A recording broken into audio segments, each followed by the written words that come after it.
Hello guys and welcome back into new brand video. In today's tutorial, I'm going to show you how to create reports in Salesforce. So make sure to watch the video to the end and follow these simple steps.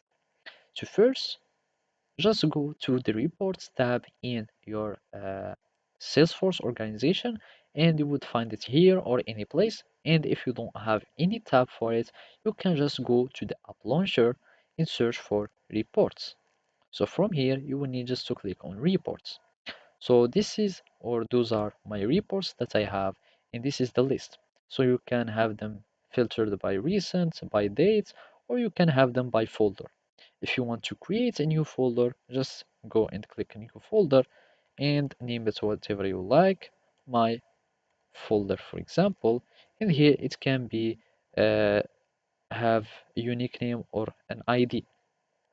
So I'm just going to click on save and now I'm having all the folders and this is my folder. And from here, you can start creating your reports whenever you want.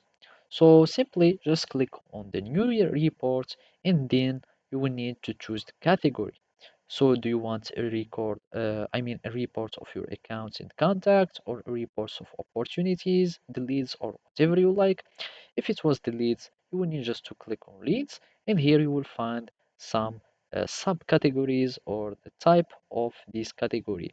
So either only all the leads as a list or a lead history or you want the leads with converted lead information, etc.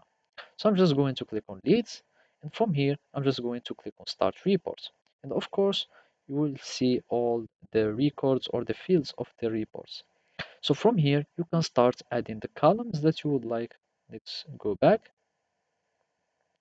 and go to leads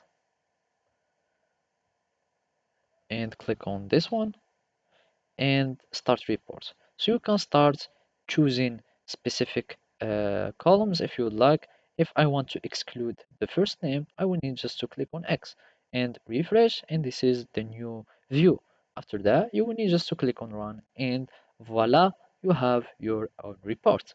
So thank you for watching and see you next time.